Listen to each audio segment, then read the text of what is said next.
Hello there. This is D. It is, I'm leaning over to look at the clock, 2:31 in the morning. I'm lying in bed.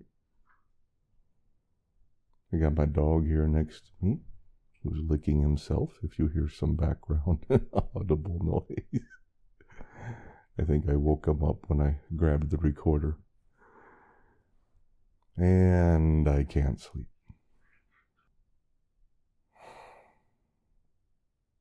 So welcome to Uneven.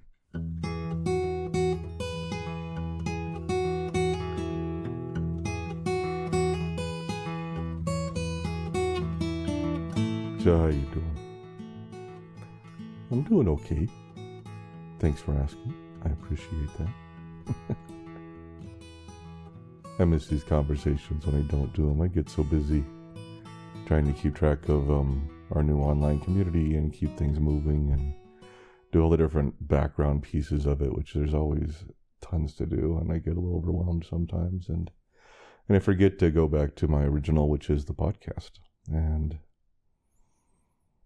it's not that I don't want to, because I love the podcast. I love doing these and recording these and talking with you. It's the administrative work on the back end that I don't look forward to. It's like when I do a in-depth interview or something with somebody, it can take me a day or two to do all the post-production work that's associated. And with these ones that I record just audibly, it takes me a couple hours, but so it's a little better. But I don't enjoy that part as much, but I really enjoy, of course, recording it and talking with you. And I miss this when we don't do this. Been sleeping relatively. Oops. There goes Murphy. You getting down, bud? You want to come here and lay down this way?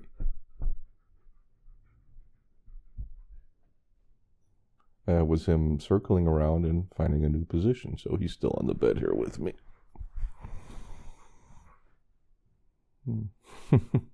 It's a good boy, Murph. It's a good boy. He might get down a little bit. It was cooler up here because I run a fan most of the time at night. I like the white noise. I like the coolness of it too, especially. I got my window open. It's been pretty warm here lately. I think we're supposed to get like almost to 80 this week. Last week of March here. So I had the window open, had the fan going, but when I start to record, I turn that off because it doesn't do well with recording. Murphy is not as happy with that.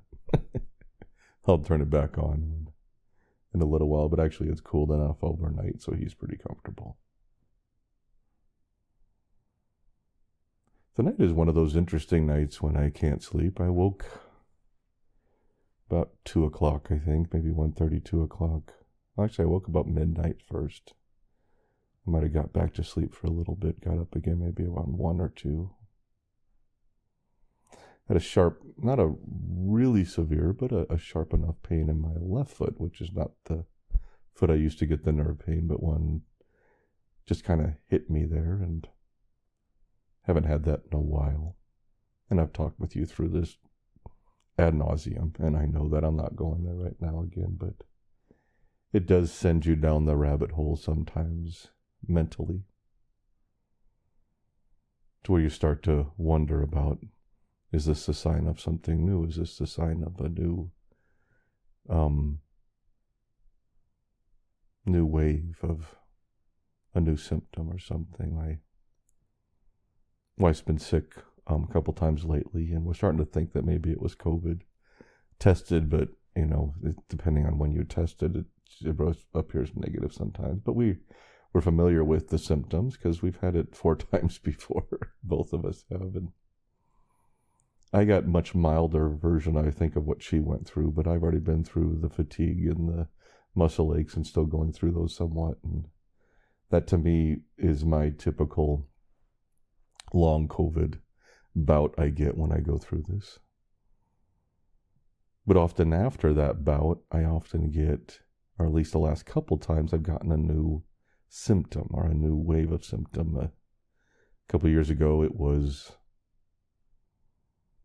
dysphagia, muscle tightening, throat tightening, couldn't swallow when I went through tests and procedures and everything with that. It eventually went away. I mean, still get it a little bit here and there, but it's much better than it was. Last year was the nerve pain that hit me pretty severely and really caused me a setback and caused some problems for a while, but that eventually faded too after several appointments to doctors and neurologists and all kinds of people and finding ways to deal with it. And so when that hits me, I kind of wonder if it's back. But I also wonder with this next bout of long COVID, is it going to be a new symptom, and what's it going to be? And I think it just reminds me of all the people going through this and all of you and what you deal with and such. It's just a good reminder that so many of you are still caught in that wave and that wondering and that symptom, psychopathic psychosis type of, I don't know what the term is, I have a tendency to go to alliteration when I meander with my vocabulary, but I guess what I'm trying to say is that and maybe it keeps me in touch with you all a little bit closer of what everyone's going through. I've said that before, that to make things in life, especially to make pain and suffering in life worthwhile, sometimes it helps to attribute meaning to it, a purpose to it. Right or wrong, I've attributed that I'm still in this in part because it helps me do my job better, which is provide support for other people that are in it.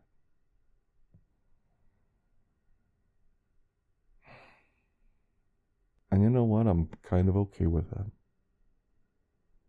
If that's really why I'm in this, if that's why God or whoever or whatever force or whatever mystical power that you might believe in or whatever that is, for me it's in a being, a God.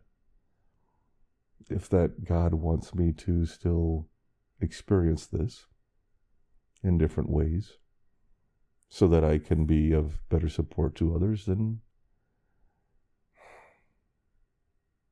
it doesn't make it okay, but it sure helps me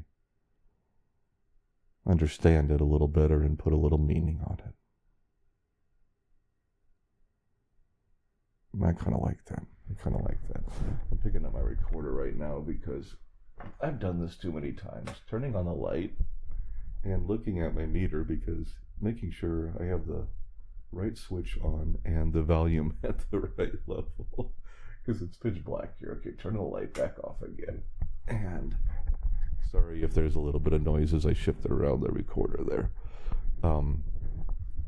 Too many times I've thought I was recording on the right setting or recording on the right levels, and I later find out I'm not, and well, that's not as much fun.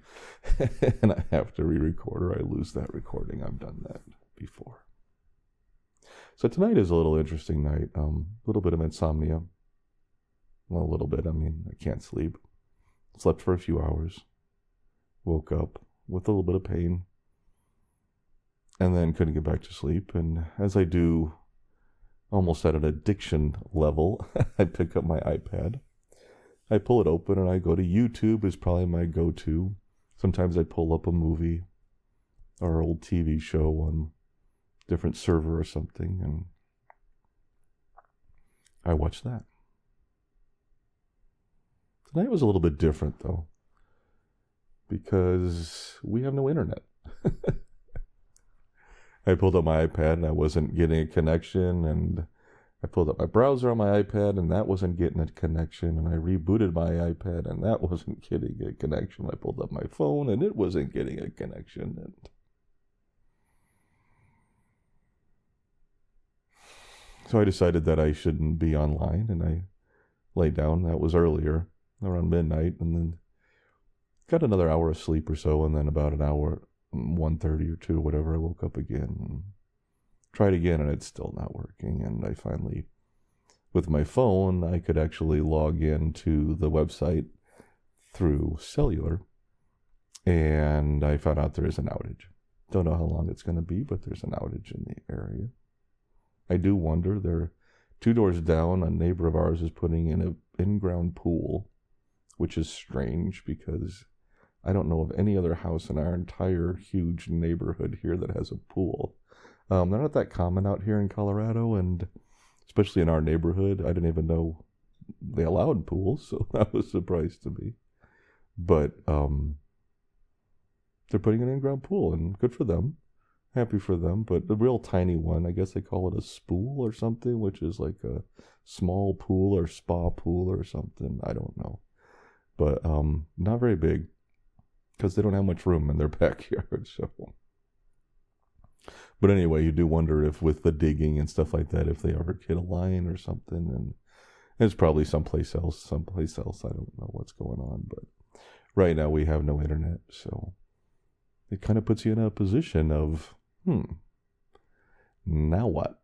Because my go-tos, and I know I could flick on the light and read a book, but I try not to turn the light on too much at that point because it kind of wakes me up more. I could do that and read for a while, and maybe that'd get me a little sleepy, and I do that sometimes. Or I used to love puzzle books. I mean, I love puzzle books, but I don't have one by my bedside right now. And so I started just kind of playing around on my iPad and finding things that don't need internet. And I realized that's a small minority of what's on the iPad. Most things on the iPad need internet. And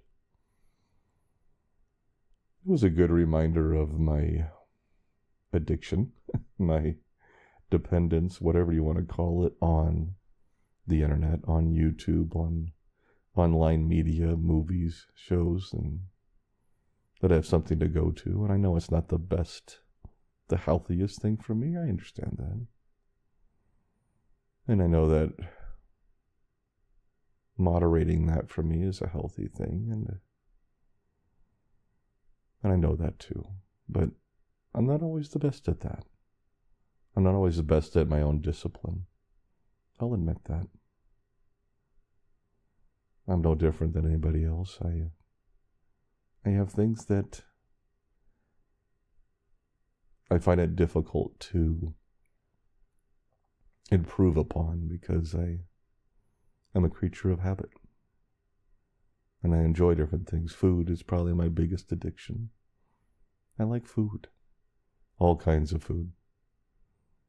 And restricting that food is not as pleasant, although right now that's the process I'm doing. I am doing a slow process of dieting and trying to eat better because I haven't been eating well, but with my food comes some pleasure. And I think I mentioned this before on the podcast, but when you do struggle with your mental state, taking away some things that might be pleasure-inducing can be tricky sometimes. And so there'd be days when I'm down a little bit, but I knew if I could snack on this or that or have pizza for dinner or something, then it lifted my mood up a little bit. I'm not saying it's the best solution. There's better solutions for me to deal with that, and I'm working on those. But we do what we can, right? So I use food sometimes, and I use also media for distraction, different videos and stuff, and I'll do that. But so this morning, because it's, 2 whatever a.m. So this morning when I didn't have internet, I found out there was an outage, and no idea. They of course never tell you what the time frame is, so we don't know how long it'll be. I'm flicking through the iPad looking for, what could I do on here? And there were some games, but I didn't want to Sorry, that was a yawn. I didn't want to get too, I don't know, maybe wake myself up too much. Still be kind of a little bit in a daze. So if sleep comes along, like with that yawn, I can let that happen.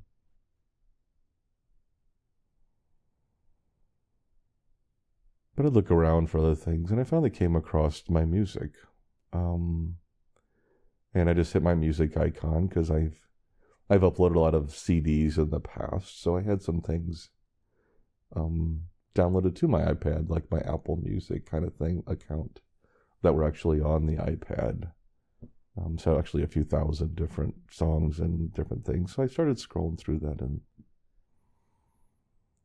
and some of it was music, and some of it was spoken word, and some of it was meditations, and some of it was lectures by people, and so a lot of different audio.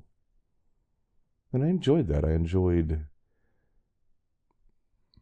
It was a bit nostalgic for me, because some of the music I hadn't listened to in a long time. And I wish right now I could show you and play with you. That didn't come across right. I wish I could play you the some of the music that I came across, but of course on YouTube you can't, and on media like this you can't do that because of copyright. So,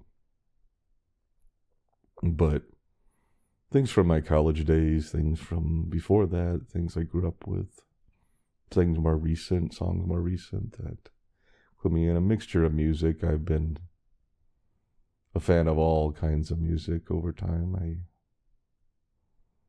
There's very few genres of music I don't like or don't appreciate. There's a few, but there's a lot I do like, and so there's a good mixture, at least in my mind, on there, and things that really speak to me, and some that are emotionally evoking, which is really nice. Kind of nice to get those songs come across and just listen to them for a bit.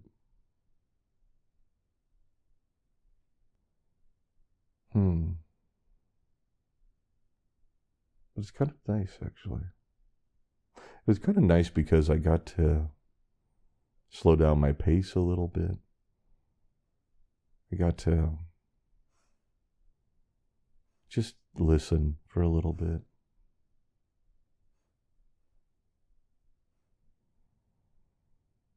And a few things I picked up were also some of the meditations, as I mentioned to you. One of them I caught was Wayne Dyer. Listen to him. I have him on here. For those who don't know, he's a author and meditation person.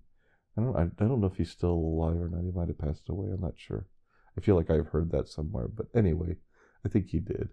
But I have some of his stuff on here, and I've listened to a lot of different speakers on here, from meditation experts to just, new age kind of speakers and stuff that just helped you, at least help me get through some of the more difficult times of the journey I've been on. So it's nice to kind of pick up a little bit of that here and there.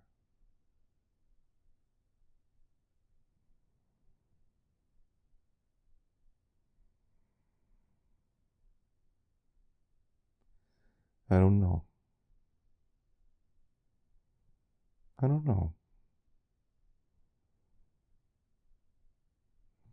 It's kind of weird.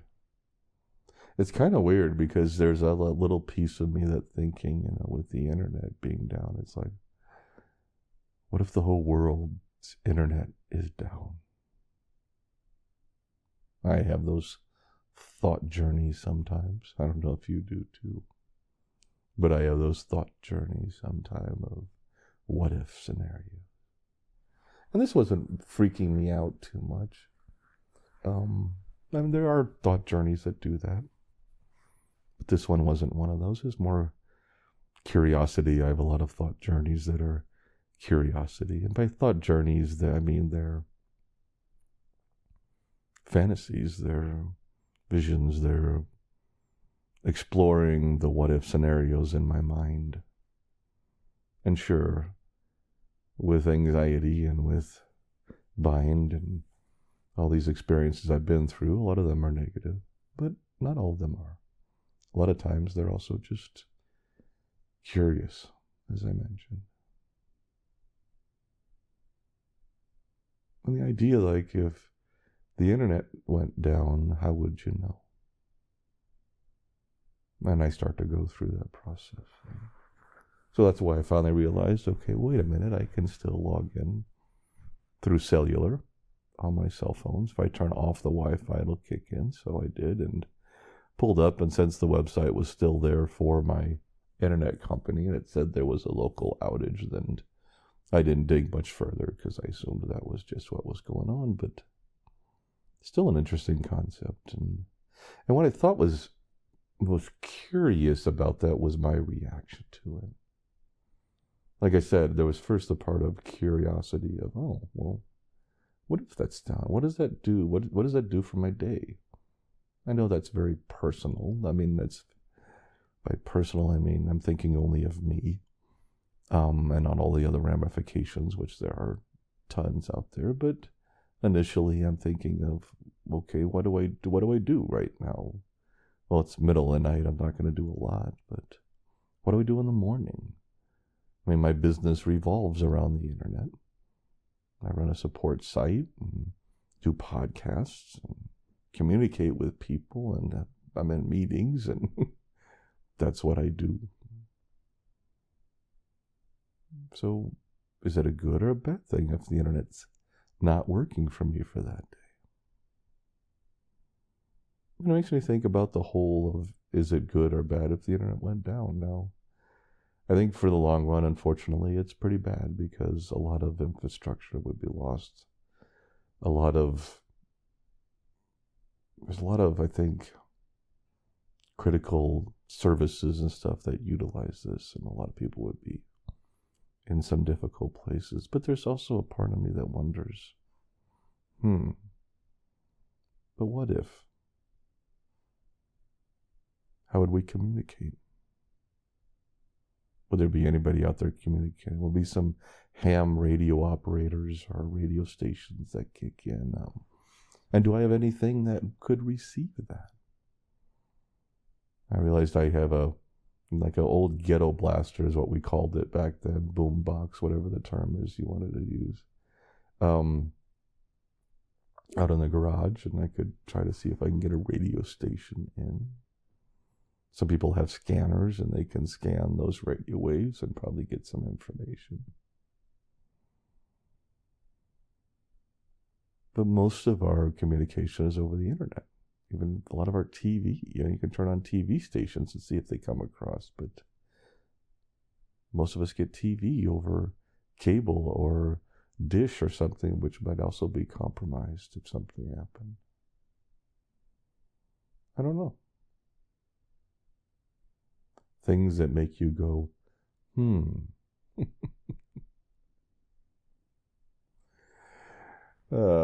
welcome to the ramblings of D. Foster. It is now 2:55 in the morning, and I'm still here. What do you want to talk about? What do you want to talk about? What are you thinking about?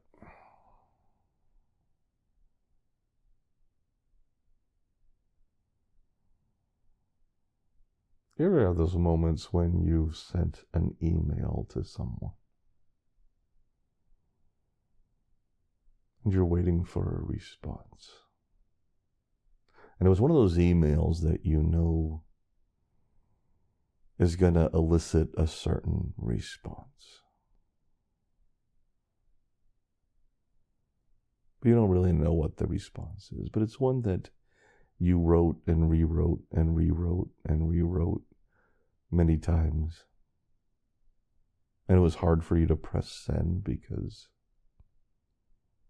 you wanted to get it right. It was something you had to say to somebody, but you wanted to make sure you said it just right because you knew if you said it wrong, it could really cause problems. But if you said it just right, maybe that person would understand. I think we've all done that sometimes. I'm in that case right now where I've sent some messages out and curious as to how they'll land. I sent a message out.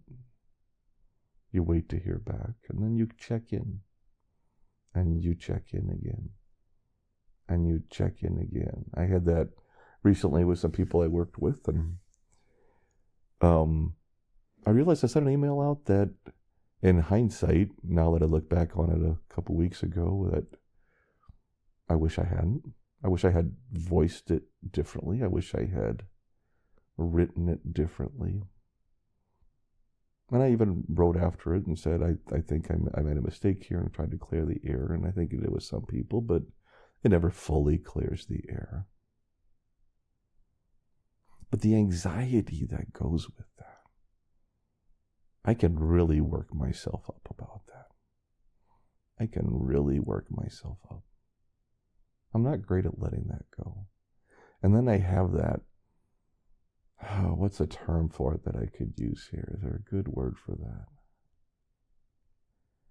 I don't know. I'm trying to think of like a creature, animal, or something that's always monitoring, always watching, kind of the owl or something, or whatever it is. But that's just checking periodically. I mean, not periodically, but consistently for the response. And you try to distract yourself, and you go do other things, and you get disconnected. But then you just kind of have to go back and look and see, did that person respond? Because something's going to come back at some point. I've been there many times, in many ways. My wife and I have a kind of an unwritten rule that when we get in heated exchanges, email-wise or communications-wise with other people, that we pull the other person in to review. And it's a nice catch. It's a nice, what's the term I'm looking for? Protection. Because almost always what we want to say in the heat of the moment, the other person who's a little more objective and not caught up in it says, wait, well, maybe you just might want to pull back a little bit. Maybe you just might want to say that a little more, a little less aggressively or something. But I've done that recently, and I have that feeling and angst, and I think I have a little bit of that tonight too, because I did another one, and those things happen. Those things happen when you're waiting on the verdict. It's waiting for the jury to return. And you think you got it right, but you don't know if you got it right. And I don't think I'm the only one who feels that sometimes.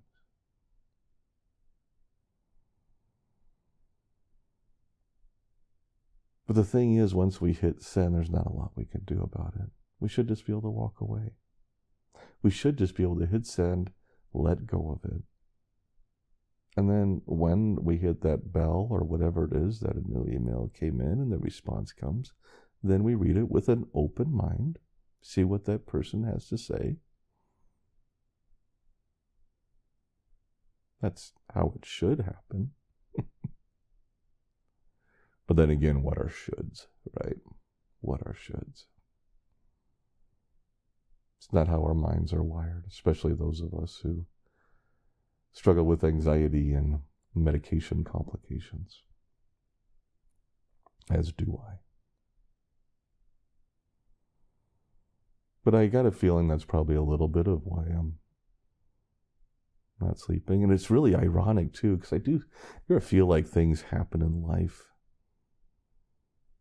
for a reason, or there's a connection, or there's that, I don't know what you call it, but cosmic connection going on. But just today in our session on uneven, and I haven't even mentioned it yet. Wow, I can tell I'm really kind of deep into this. I haven't even mentioned our online community, barely. I think I mentioned it briefly, but I do want to let you know, please come check it out, uneven.life. Come check out our uneven community, our community. It is really going great. Amazing people on there. I'd love to have you come there and check it out. We're at uneven.life. Come see us. It's be 7 days free. I think it's right, and it's still 14 days free through the end of the month, but then we go back to 7 days free. But either way, you get at least a week free coming online and check it out, and if you like it, stick around. We got some pretty amazing people and amazing sessions, and we have a session almost every day of the week, every day but Saturday. We'll probably be adding one on Saturday next month, so at least one session every day. Some days we have 2 sessions.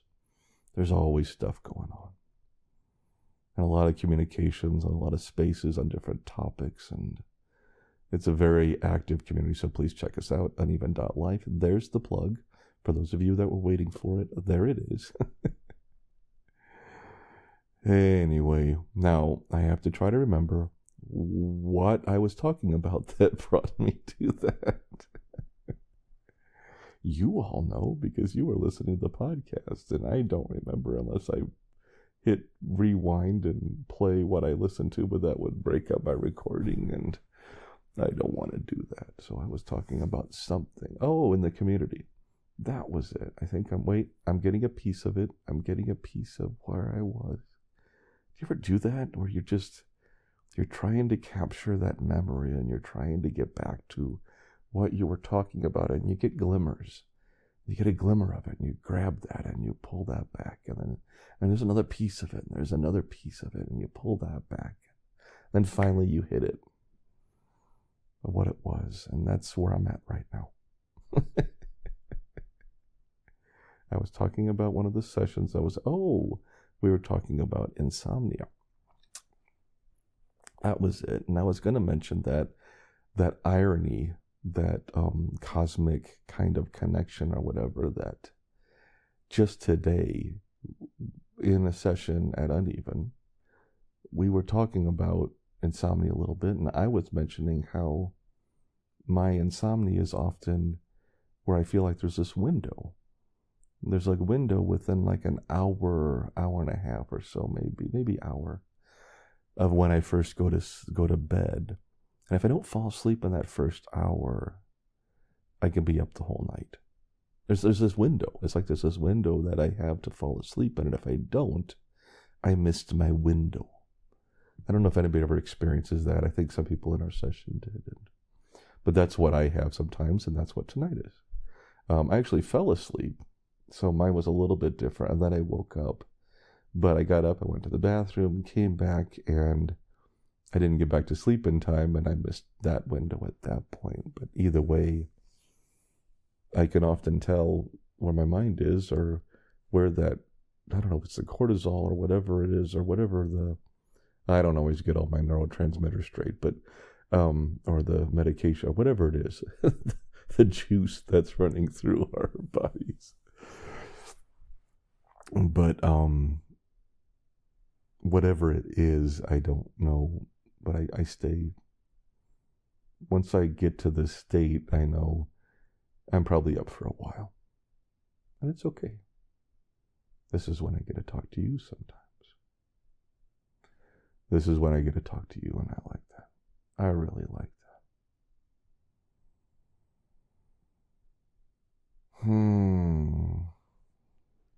Murphy dog still laying up here on the bed with me. For those who don't know, I have a dog named Murphy. He's a Great Pyrenees Border Collie mix. If you're in the sessions at Uneven, you see him quite often because he likes to pop in on live sessions I do with people in our community, and he is the mascot for Uneven. So he even has his own space at Uneven called Smile Space, which is run by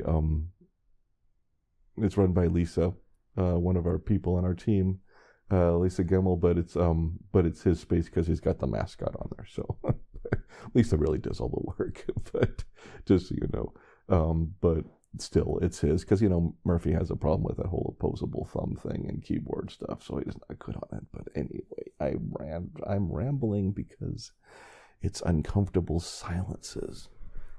It's not really. Hang on, I'm shifting here, so if you're hear a little bit different vocal, it's because I'm going to turn over onto my side and try not to wake up my dog as I do. Oh, he's shifting too. Okay. It's okay, buddy. Just stay there. That's a good boy. Okay. Hello again. I'm still here. I'm move the recorder off and set it on different pillows and such, and then I just talk into it. So I'm laying on my side now, and I have it's a handheld digital recorder that I've been using with the podcasts for years, and I love this little thing. It's really good quality. I spent some money on it, not a lot, huge lot, but it's a Zoom Z4 or something, whatever, a 4-channel recorder I bought back when I first started off the podcast, and I've been using it ever since, and it's great because it's handheld. It's about the size of like 2 or 3 decks of cards, and it's got real nice binaural kind of microphones or stereo microphones on top. And anyway, like you wanted to know, right? Like you wanted to know.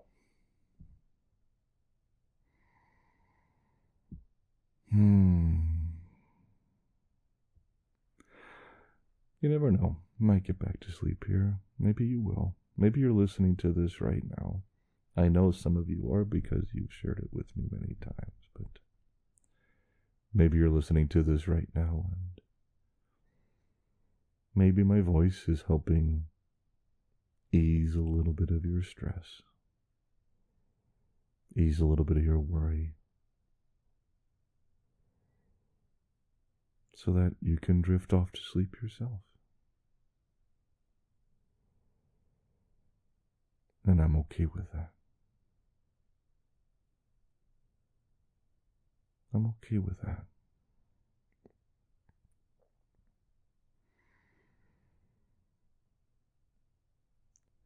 It's pretty amazing how what a miraculous stress reliever exhaling is. There's a reason that so many meditations start out with deep breathing. You take a deep breath in, let it fill your lungs. Pause for a second, and then release it slowly through your mouth. Just letting all the stress of the day pour out with it.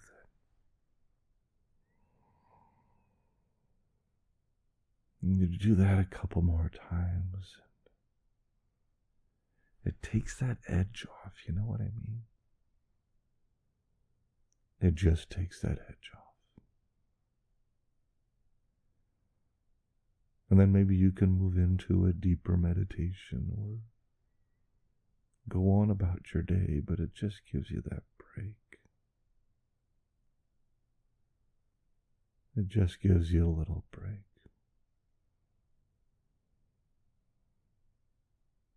There are so many techniques and tools out there for alleviating anxiety and stress. We forget them sometimes. We forget what to pull in. And either that we never practiced it or don't know about it or just heard it one time but it didn't stick with us. And when we need it, it's just not there. And that's why we talk about tools, and I talk about the tool belt. You know, what tools are on your tool belt? For when you have a panic attack or an anxiety attack or a very stressful day, or you're just caught in a mental loop and can't find your way out of the negativity of the pain and suffering.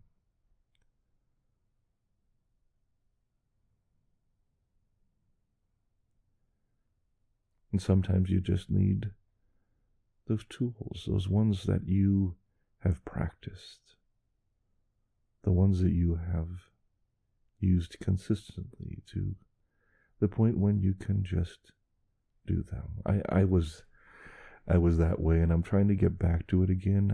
I meditated a lot when I came off Klonopin, my benzo, 10.5 years ago. And I kept doing it for a couple years, and it really helped me get through the hardest part of this. But as I started to feel a little better, I got busy. Boy, that's the killer of most good practices, isn't it? That's I think that's the enemy number one of healthy habits. I think, but I am with trying to eat better and trying to take better care of myself. I'm trying to get back to that. So, in fact, we're kicking off our meditations here at our Uneven community. So I'll be doing a meditation, weekly meditation morning. And I'm going to start that one up here at the beginning of April, so looking forward to that. And I'm glad, because that's gonna make me have to get back into it and, research some topics and prepare some material, and that's a good thing because it helps me get back into practice. But back when I was first coming off of Klonopin, I had practiced it a lot. I was never perfect at it. I was far, far from perfect at it, and that's the trick with meditation is you're never going to get perfect. I almost never, maybe a few times, could clear my mind out of the thousands of times that I tried it. But I could reduce the noise. I could calm it down a bit. And that little relief was powerful and relaxing and incredibly helpful. And the more I did it, the more readily it was available to me. The more easily I could call on it when I needed it. Our tools take practice and take most of them. I mean, if you go to the cold water plunge, it may not take practice to put the water on your face to try to do a vagus nerve reset or something, but to remember to do that, to remember that that is something you can do, might take a little practice. But some of our other tools, like breathing exercises and meditation, they take more practice. Like yoga and stretching and body movement.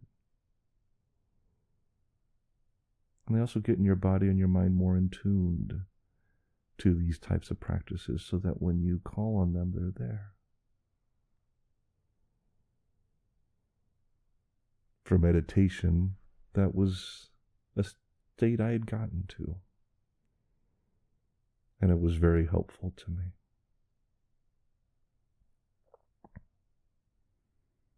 And that's why I developed spot meditation, or what's what I call it. I know it's not a term I came up with, somebody else did, and spot meditation means in the middle of something or someplace that's stressful or someplace maybe not stressful, just boring, or someplace that I just, if you're at the DMV or someplace where you have to wait on something or just sitting in a chair or something, I could just go into a meditative state. And this isn't some transcendental meditation. I'm not that trained or gifted with TM or anything like that. I'm talking about just a very basic, what I call spot meditation. I'd find a spot to focus on. I didn't close my eyes because most people will think you fell asleep. It seems kind of weird when you're in a crowd or something. I do close my eyes sometimes when I meditate at home, but when I'm in public, I have found I can focus on an object and just stay focused on that object, and I can just mentally focus on that object. Or I would repeat a mantra, one of my mantras in my head, and I would just go into a zone for a while. And it would help.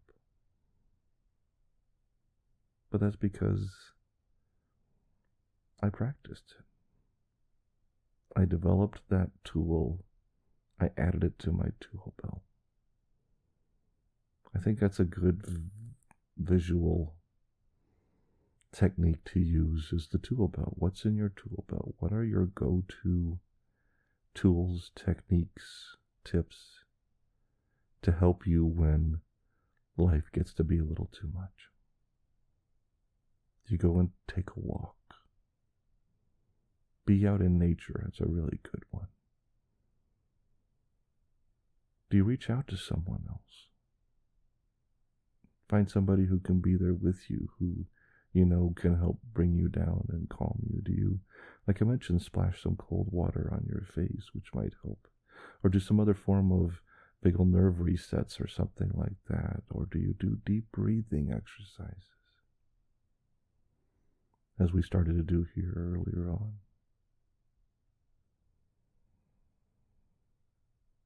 Do you try some mental tools and some mental shifts, from cognitive behavioral therapy or something there, where you start to realize where you made a mental error and you try to correct that?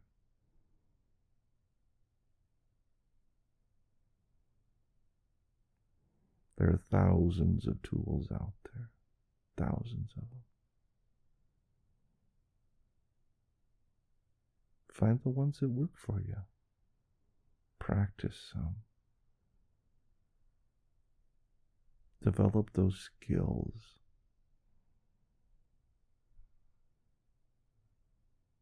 Anxiety is just a challenge. It's just a challenge. And all challenges can be overcome, can be managed, can be mitigated. But it takes some work. I'm not the best at this. Not by far. But I try. And I have my tool belt. I have my favorites. I have the ones I go to. And they have saved me time and time again. So what's in your tool belt? Feel like a commercial. What's in your wallet? Oh, I should wrap this up and let you go. I've been chatting for a while here. I'm going to turn the fan back on so Murphy has a little bit more fresh air and see if I can doze off and still get an hour or two of sleep before the morning comes around. Try to get this edited and maybe get it out later today. I guess it's today. Yeah, it's today. So, but I thank you for listening. I thank you for listening. Come check us out at uneven.life or our website, which is uneven.life.net, and learn more about what we're doing here. And you can find out more information. And we'd love to see you online. We got a family almost. It's a community of just people that really are supportive of each other, helping each other out, but also helping to motivate each other to move forward. That's one of the things we realize we're maybe a little more focused on than some of the other sites. We're not so much just the safe space or protected space. We're more, we get what you're going through, and we have a lot of compassion and empathy for where you're at, because we're all there too and have been there.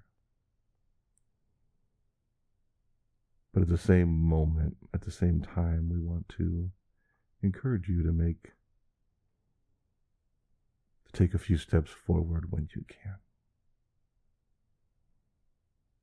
Because if we don't do anything different, we'll still be here for a while. Our body will heal, and our minds will heal. And for many of those things, time's the only thing that really heals them.